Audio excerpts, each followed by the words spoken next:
Hello කොහොමද ඔයාලට? ඉතින් අද මම අරගෙන එන්නේ අපේ මෙක්සිකෝ වැකේෂන් එකේ දෙවනි ව්ලොග් එක. අද මම පෙන්නන්නේ අපි හිටපු රිසෝට් එක මොන වගේද, අපි මොනවද රිසෝට් එක ඇතුලේ කළේ කියලා. ඉතින් ඇත්තටම මට මේ වීඩියෝ එක එඩිට් කරන්න ගොඩක් කල් ගියා. මොකද මම ගොඩක් බිසි වෙලා හිටියේ. ඒ වගේම එක එක වීඩියෝ ක්ලිප්ස් තිබුණේ එක එක ෆෝන් වල, කැමරා වල. ඉතින් ඒ ටික එකතු කරගන්නත් ගොඩක් කල් ගියා. ඉතින් අපි ගියේ රෑනේ ආවේ. ඉතින් උදේම මම එළියට ඇවිල්ලා බලද්දී මෙන්න මේ කට්ටිය හිටියා. මෙයාලා මම පළවෙනි පාරට තමයි දැක්කේ. එයාලගේ නම කොආටි. මේගොල්ලෝ අර කැනඩාවේ හැම ඉන්න රැකූන්ලගේ ෆැමිලි එකේම කට්ටියක්. හැබැයි රැකූන්ලා වගේ රැට නෙවෙයි මෙයාලා එළියට එන්නේ. මේගොල්ලෝ දවල් තමයි මෙහෙම එළියේ ඉන්නේ. ඉතින් මුළු රිසෝට් එක පුරාම මේ කට්ටිය හිටියා. නිතරම දකින්න හිටියා. මෙයාලා එහෙම අපිට බයපාටක් පේන්නෙත් නැහැ. මේගොල්ලෝ හරිම අහිංසකයි. අද අපේ day 2 මෙක්සිකෝ වල ඊයේ අපි ආවේ රෑ 10 මාල්ට. ඉතින් දැක්කේ නැහැ හරියට. අද හොටෙල් එක වටේ පොඩ්ඩක් ගිහින් එක්ස්ප්ලෝර් කරන්න ඕනේ. මුලින්ම අපි යනවා බ්‍රෙක්ෆාස්ට් බෆේ එකට. ගොඩක් බඩගිනින්න.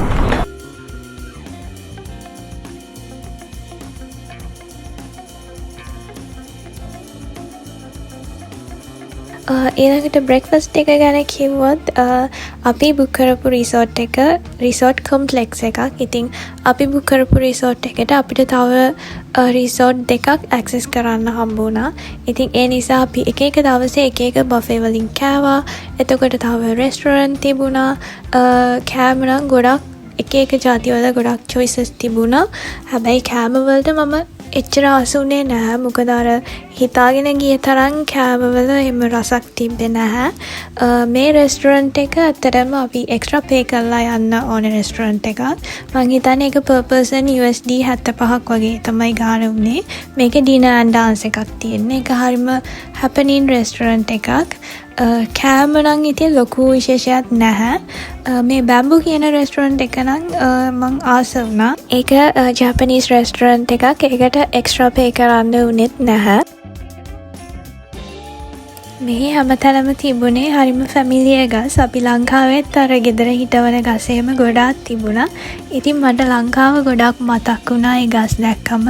ස්පෙෂලි පොල් ගස් එහෙම දැක්කම. මම පොල් ගහක් දැක්කේ අවුරුදු 4කින්.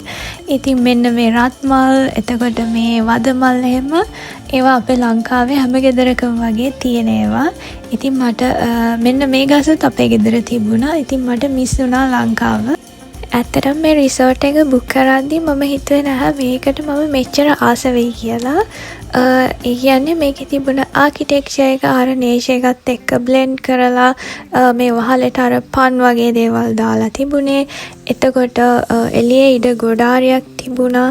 ඉතින් ඒ හැම දෙයක්ම මම හරිම ආස જાතියේ ඒවා. මම සාමාන්‍යයෙන් අර මොඩර්න් විදියට හදපු නිකන් අර ලොකු බිල්ඩින් එකක් තියෙන ඒ වගේ හොටල්ස් වලට එහෙම ආස නෑ. මං කැමති අර ගොඩක් ඇවිදින්න පුළුවන් නිකන් මේ වගේ ඕපන් ස්පේසස් ගොඩක් තියෙන හොටෙල්ස් වලට. ඉතින් මට හරි ආස හිතුණා. මේකේ රූම්ස් ඔක්කොම තියෙන්නේ විලා ටයිප් එකට. ඒ කියන්නේ අර එක ලොකු බිල්ඩින් එකක් හදලා ඒකේ ලිෆ්ට් එකේ ගිහිල්ලා එහෙම රූම්ස් නැහැ. මේ වගේ තැන් වල එක එක පොඩි පොඩි බිල්ඩින්ස් හදලා ඒවයි තමයි රූම්ස් තිබුණේ. ඉතින් මේක තමයි අපි මුලින්ම ගත්ත රූම් එක. ඒක නිකන් ගාඩන් විව් විලා රූම් එකක්. ඒක තමයි එතන අඩුවට තිබුණ රූම් ටයිප් එක. ඒකෙන් එළියට ආවම මෙන්න මේ වගේ ලස්සනට මිදුලා හදලා තියෙනවා. ඉතින් එළියේ ගොඩාරියක් ගස් තිබුණා. හරිම ලස්සනයි. ඊළඟ අනිත් රූම් ටයිප් එක තමයි මේ පූල් විලාස් කියලා කියන්නේ. ඉතින් අපි ඒක දැක්කම අපිට ඒක ආස හිතුණා.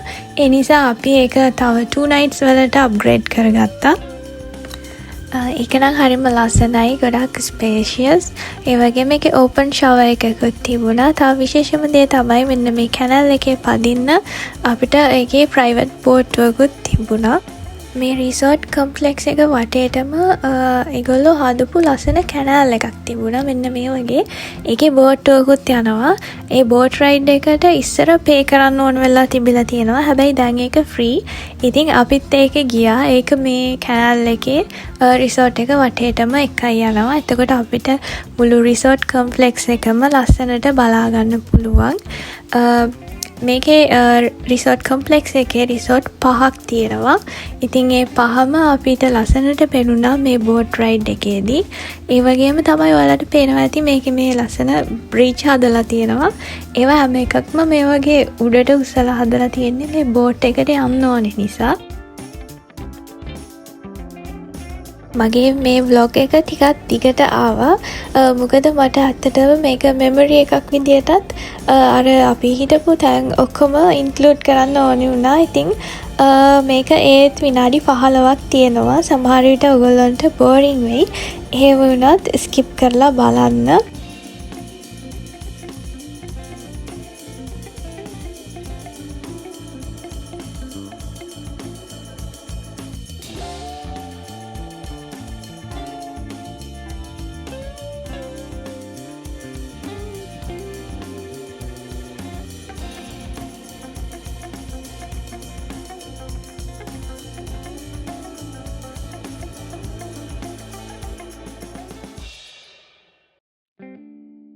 ඊළඟට අපි වැඩිපුරම ආස වුණ තැන තමයි මෙන්න මේ කියුට් කැෆේ එක. මේ කැෆේ එක තිබුණේ අපි හිටපු රිසෝට් එකේ. ඉතින් මේ අපි ගියපු පළවෙනි දවසේ ඉඳන්ම උදේ හවසයි දෙකේම අපි always මේ කැෆේ එකට ගියා. ඒකේ ස්වීට්ස් ಜಾති තියෙනවා. එක කේක් එහෙම ඒ වගේම සෑන්ඩ්විචස් උත් තියෙනවා. තව එක කොෆි ಜಾති ගොඩක් තිබුණා. අපි එක දවසේ ඉතින් එක ඒවා try කළා. මට වැඩිපුරම සතුට හිතුන දේ තමයි මේ රිසෝට් එකේ නේචර් එක. ලස්සනට තිබුණා ගොඩාරියක් ගස්. එහෙම අර නිකන් කැලෑව වගේ වැවිලා තිබුණා. මේ රිසෝට් එක ඇත්තටම අක්කර 350ක් විතර ලොකු එකක්. ඒ නිසා ඇවිදින්න ගොඩාක් තිබුණා. මේගොල්ලෝ එක රූට්ස් හදලා තිබුණා. ඇක්වා රූට්, ග්‍රීන් රූට් කිය. ඇක්වා රූට් කියන්නේ ඒක බීච් එකයිනේ යන එක. ග්‍රීන් රූට් කියන්නේ මේ වගේ කැලෑ මැද්දෙන් යන ලස්සන ට්‍රේල් එකක් වගේ එකක්. ඒ වගේ කිලෝමීටර් ගානක් ඇවිදින්න තිබුණා. ඉතින් මම always ඇවිද්දා. අපිට ඇවිදින්න නැතුව ඕනනම් කාට් එකක් අරගෙන අපිට යන්න ඕන තැනට යන්නත් පුළුවන්. ඉතින් ඒ වුණාට අපි දෙන්න නම් ගොඩාක් වෙලාවට ඇවිත් එක කළේ. මොකද මම හරිම කැමති ඇවිදින්න. ඒ වගේම මේ කැනඩාවේ සීතලේ ඉඳලානේ එකපාරට ආවේ මේ වගේ ෆ්‍රීලි ඇවිදින්න පුළුවන් වෙදර් එකකට. ඉතින් ඒතකොට මම හරිම එක්සයිටඩ් වෙලා හිටියේ. මේකේ තව මෙන්න මේ සීක්‍රට් පූල් කියලා එකක් තිබුණා. adults only පූල් එකක්. ඒකට යන්න පාර තිබුණේ මෙන්න මේ වගේ කැලෑවක් අස්සෙන් ගිහිල්ලා. ඇත්තටම මේක සීක්‍රට් පූල් එකක්ම තමයි. මොකද ඒකේ පාර හොයාගන්නත් අපිට ගොඩාක් වෙලා ගියා. ඒ වගේ තමයි මේ රිසෝට් එකේ එක තැන්වලට යන්න. ඉතින් අපි දෙන්න ඇවිදපු නිසා අපි ගොඩාක් අතරමං වුණා සමහර වෙලාවට. ඒක හරිම ෂොක්. ඉතින් අපි දෙන්නම ගොඩාක් එන්ජොයි කළා. මෙන්න මේ සතත් අමුතු සතෙක්. එයාගේ නම අගුටි කියලා තිබ්බේ. නිකන් මීයක් වගේ. හැබැයි යාට නැට්ටක් නැහැ. මෙන්න මේගොල්ලොත් හැමතැනම හිටියා. එයා තලගොයෙක්ද කබරෙක්ද කවුද මන්දා නිකන් අමුතුයි. ඊට පස්සේ මේ රිසෝට් එක ඇතුලේ වෙනම චැපල් එකක් තිබුණා. මොකද මේකේ වෙඩින්ස් ගොඩාක් ගන්නවා. අපි හිටපු හැම දවසෙම වගේ වෙඩින්ස් දවසට 2-3 තිබුණා. මේකේ එක තැන්වල එක වෙඩින්ස් තිබුණා. ඉතින් මේකත් මේ වෙඩින්ස් ගන්න හදපු එකක්. ගොඩාක් කැනේඩියන්ස්ලාත් මෙහි ඇවිල්ලා හිටියා වෙඩින් එක ගන්න. අනිත් මම ආසම වුණ කට්ටිය තමයි මෙන්න මෙයාලා. මේගොල්ලෝ ෆ්ලෙමින්ගෝස්ලා. මෙයාලා රෑට නම් මාර ලස්සනයි. කළුවරේදී මේගොල්ලෝ හරියට අර තැඹිලි පාට නියොන් ලයිට් එකක් දාලා වගේ. මට හැබැයි ඒක රෙකෝඩ් කරන්න බැරි වුණා. අපි ස්පා ට්‍රීට්මන්ට් එකකටත් ගියා. ඒක නම් එක්ස්ට්‍රා පේ කරන්න ඕන එකක්. ඒකේ අපිට හම්බුණා හයිඩ්‍රෝതെරපි ඒ වගේම 50 minutes මසාජ් එකක්. මට ඇත්තටම ගිය ගානමත් එක නෑ. මේ තිබුණේ හයිඩ්‍රෝതെරපි කරන්න ඒගොල්ලෝ හදලා තිබුණ තැන. ඒකෙතන ඇත්තටම හරිම ලස්සනයි. හරිම කාම් රිලැක්සින්. ඇත්තටම මේ මසාජ් එකත් හරිම හොඳයි. ඉතින් අපි දෙන්න ෆස්ට් ටයිම් තමයි එකට ඒ වගේ මසාජ් එකකට ගියේ. ඒක හරිම රිලැක්සින් වුණා. මේ හයිඩ්‍රෝതെරපි එකත් හරිම හොඳයි. අපි ඒක දෙතුන් පාරක්ම ගියා. ඊට පස්සේ අපිට හම්බුණා මොනවා හරි මේ හර්බල් ෂොට් එකක්, ජින්ජර් වගේ දෙයක්. එතකොට එතන පූල් එකක් තිබුණා. ඒක ස්පා එකට එන කටියට විතරක් ඇක්සස් කරන්න පුළුවන් එකක්. ඒ පූල් එකේ තැන තැන ජගුසි තිබුණා. එතන වීව් එකත් හරිම ලස්සනයි. හැබැයි එදා ටිකක් වහින්න වගේ තිබුණේ. මේ තියෙන්නේ අපේ රිසෝට් එක ඉස්සරහා තිබුණ බීච් එක. අපිට easy access තිබුණා බීච් එකට. එහෙම ගොඩක් දුර යන්න ඕනේ නැහැ. ඉතින් මේ තමයි මම first time Atlantic Ocean එක දකින වෙලාව. මේගොල්ලන්ගේ බීච් එක හොඳයි. හැබැයි ලංකාවේ බීච් වගේ ලස්සන එහෙම ලොකු බීච් එකක් තිබ්බේ නැහැ. ඒ වගේම තමයි මෙහි එහෙම ලොකුවට රැල්ල එන්නෙත් නැහැ. අනිත් ලොකුම ප්‍රශ්නය තමයි මෙහි සීවීඩ්ස් ගොඩක් ඇවිල්ලා තිබුණා. මේ රතු පාටට දුඹුරු පාටට වගේ තියෙන සීවීඩ්. ඉතින් ඒගොල්ලෝ මේ උදේට මෙන්න මේ වගේ මැෂින් වලින් සීවීඩ්ස් අයින් කරනවා. හැබැයි ඒත් ඉතින් ආයි එනවා. ඉතින් අපිට බීච් එක යන්න පුළුවන් උනේ අර සීවීඩ්ස් අයින් කරලා දැල් දාලා හැම තිබුණු තැනකින් විතරයි. මෙන්න මේ කොටසෙන් විතරයි අපිට මූදට යන්න පුළුවන්කම තිබුණේ. අනිත් තැන්වල සීවීඩ්ස් පිරීලා තිබුණා. මම මේ රිසෝට් එකේ කෑම එච්චර එන්ජොයි කරේ නැති වුණාට මේකේ ඩ්‍රින්ක්ස් නම් මාර විදියට එන්ජොයි කළා. ඉතින් අපි දෙන්න එක එක වෙලාවට එක එක ඩ්‍රින්ක්ස් try කළා. ඒ හැම එකක්ම හරිම රසයි. ඉතින් අපි දෙන්න කනවට වඩා ඇත්තටම ගොඩාක් එක එක ඩ්‍රින්ක්ස් බිව්වා. මේක තමයි අපේ ෆේවරිට්ම ඩ්‍රින්ක් එක pineapple pina colada. තව රස ඒවා ඇත්තටම තිබුණා. දැන් නම් මතකත් නැහැ. මම මූද දැක්කේ ඇත්තටම ඕල්මෝස්ට් අවුරුදු 4කින්. මොකද කැනඩාවේ ඉතින් මූද තියෙන පැත්තක නෙවෙයිනේ අපි ඉන්නේ. ඒ නිසා මම ගොඩක් එන්ජොයි කළා. මෙන්න මේකත් වෙඩින්ස් ගන්න හදපු එකක් බීච් එක ඉස්සරහා. මෙතනත් වෙඩින්ස් ගොඩක් තිබුණා අපි හිටපු සතියේට. ඊළඟට මම පෙන්වන්නම් අපි රිසෝට් එක ඇතුලේ මොනවද කරපු එක එක තව ඇක්ටිවිටීස් කියලා. මොකද හැම දවසෙම එක එක ඉවෙන්ට්ස් තිබුණා. මෙන්න මේක අපි දෙන්නගේම හරි ෆේවරිට් ඉවෙන්ට් එකක්. අපි දෙන්න මේ සුදු පාට ඇඳගෙන ගියේ. මේක වයිට් පාටි කියලා එකක්. මේක තිබුණේ රෑ බීච් එකේ. ඒක හරිම ෆන් බීච් එකේ හුළඟයි. ඒ වගේ එක එක පර්ෆෝමන්සස් තිබුණා. ඉතින් අපි ඩාන්ස් කළා. එක එක ඩ්‍රින්ක්ස් බිව්වා. එක ෂෝක්. ඒ වගේම පොඩි ළමයින්ට මෙන්න මේ වගේ එක එක ෆන් ඉවෙන්ට්ස් තිබුණා. තව අපි දෙන්නම ගොඩක් ආසන ඉවෙන්ට් එකක් තමයි මෙන්න මේ රොක් මියුසික් ඉවෙන්ට් එක. ඒකේ සිංගර්ස්ලා ඇවිල්ලා රොක් සින්දු කිව්වා. ඒ වගේ හරිම ලස්සන ඩාන්ස් පර්ෆෝමන්සස් ගොඩාරියක් තිබුණා. මේකේ අපිට ඩාන්ස් කරන්න පුළුවන්කමක් තිබ්බේ නැහැ. අපිට මේ වගේ ඉඳගෙන බලන්න තමයි හදලා තිබ්බේ.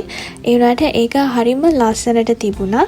ඊළඟ මගේ ෆේවරිට් ඉවෙන්ට් එක තමයි මෙන්න මේක. Okay, perfect. Okay, today we're gonna paint like a beach view. Okay, vamos a pintar. මේක බීච් එක දිහා බලාගෙන ටී-ෂර්ට් එකක් පේන්ට් කරන්න තිබුණේ. මේ වගේ තව හැට් පේන්ටින්, බෑග් පේන්ටින්සුත් තිබුණා. හැබැයි අපිට ඒවා මිස් වුණා. ඉතින් අපි ෆයිනලි මේක ටිකක් හොඳට කළා. මොකද එයා හරි ලස්සනට කියලා දුන්න නිසා. තව මේකේ ස්පෝර්ට්ස් කැමති කට්ටියට වෙනම ස්පෝර්ට්ස් කොම්ප්ලෙක්ස් එකක් තිබුණා. ඉතින් අපි ටෙනිස් ප්ලේ කරා. ඒ වගේම මිනි ගෝල්ෆ් ප්ලේ කරා. තව තිබුණා ෆුට්බෝල් එක එක ඒවා. මේ තියෙන්නේ රිසෝට් එකේ තිබුණ එක ගිෆ්ට් ෂොප් එකක්. තව ගිෆ්ට් ෂොප්ස් ගොඩක් තිබුණා. මේකේ ඇත්තටම එළියෙන් ගන්නවට වඩා සුවෙනියර්ස් ගොඩක් අඩුවට ගන්න තිබුණා. හැබැයි මේ වෙද්දී ඉතින් අපි එළියට ගිහිල්ලා මීට වඩා ගොඩක් ගණන් වැඩියෙන් දීලා ඔල්රෙඩි අරගෙන තිබ්බේ. මේ අන්තිම දවස යන්නද දාන්නේ? මේ ඉතින් මම හරිම අප්සෙට් එකේ ඉන්නේ යන්න වෙන එකට. ඉතින් දවස් 7 ඇත්තටම දැනුණේවත් නැතුව ගියා. අපිට චෙක් අවුට් වෙන්න තිබ්බේ දවල් 12ට. හැබැයි අපේ ෆ්ලයිට් එක තිබ්බේ රෑ 9ට. ඉතින් අපිව රිසෝට් එකෙන් පිකප් කරන්න එනවා කියලා තිබ්බේ හවස 4ට. ඉතින් ඒ වෙනකන් අපිට අපි රූම් එකෙන් චෙක් අවුට් වුණාට අපිට රිසෝට් එකේ ඔක්කොම ෆැසිලිටිස් ඇක්සස් කරන්න පුළුවන්කම තිබුණා. මේ වීඩියෝ ක්ලිප්ස් ටික මම දැම්මේ මේ රිසෝට් එකේ රෑට තියෙන අමුතු වයිබ් එක පෙන්වන්න. මේකේ නිකන් මේ ආකිටෙක්චර් එකත් එක්ක හරි අර නටබුන් වගේ ෆීලිං එකක් තියෙනවා. හරිම ලස්සනයි. ඉතින් මම මේ රිසෝට් එක සිලෙක්ට් කරපු එක ගැන හරිම සැටිස්. මම හරිම ආසාවෙන් තමයි මේකේ හිටියේ. හැම දෙයක්ම මම කැමති විදිහටම තිබුණා. ඉතින් මම ඉස්සරහා වීඩියෝස් වලින් ඉක්මනට අරගෙන එන්නම්. අපි රිසෝට් එකෙන් එළියේ බලන්න ගියපු තැන් ගැන. ඔයාලට ගොඩාක් thank you. හැමෝම සතුටින් පරිස්සමින් ඉන්න. bye.